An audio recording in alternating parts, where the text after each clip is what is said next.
Good morning. I was listening to Nigel Farage. I always liked him. Now, I was very disappointed. He didn't understand this thing with the needle. I thought he would understand it, but he didn't. No, I thought he would be used to dealing with the darkness, the toxic people. He's been working in Brussels for so many years, dealing with corrupt politicians. He should know. That's what I thought, see. But no, he didn't get it. But now he's getting it. This is what he says. I want to know why we were lied to. Elderly people on their 7th jab? What's this? Or maybe it is like this. He's no longer afraid to talk about it. That's possible. He didn't want to be a tinfoil hat, you know. He wanted to be the sane one, the logical person, see? Maybe. So it's thanks to all the other ones who are not afraid to talk, like Andrew Bridgen. And you know, maybe Nigel Farage, he is going to the pub, he listens to people, and then he gets to understand something, right? And then he acts. That's the magic of Nigel Farage. This is his ability. He creates this energy. It's fantastic. So when he gets going on something, you know, a lot of people listen to him and trust him, see? So I think it's a good sign. He's been hearing things. It's okay for him now to talk about it, see? Because there is a big change in the society where he lives. Right. So it's great to have him. Yeah, very, very late, but still. People change. Now some will say no.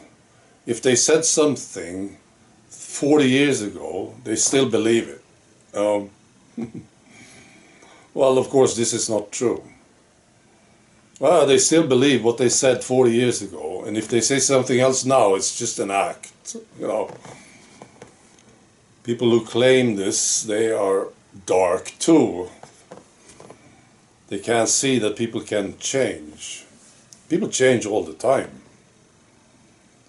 So I'm happy about this. That's been a great lesson, this, you know, the last 4 years. And people need to learn this lesson about the toxic people. And maybe they are learning it now, you know. And I suppose it's like a scale, you know.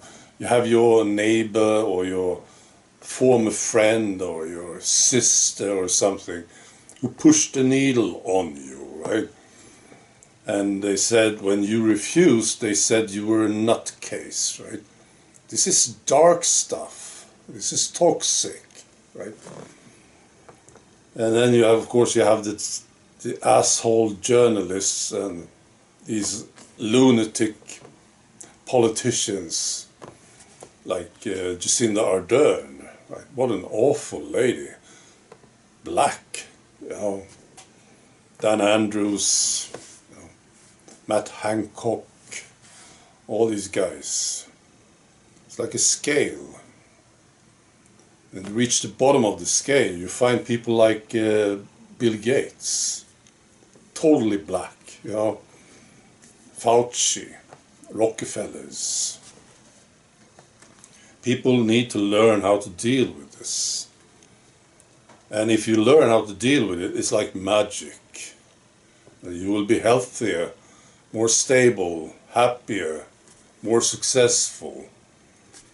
You need to learn how to detect these dark people and stop them from having any influence over your life. And it's like a miracle. You know, I keep hearing stories like this. You know, people who were forced, they were, you know, the workplace. They were at the workplace, and the employer said, "You have to take the needle," right? And then that person left, and they feel great about it. It's like they could breathe. I hear many stories like this. And I'm sure of this. This workplace was toxic, was dark from the beginning, you know, or before the needle came. See? The needle was just this manifestation of the darkness. So that's what people need to learn. And maybe they are starting to understand this thing. That there is darkness. And they learn how to detect it and how to deal with it. And this world will be a better place. All right. Be good.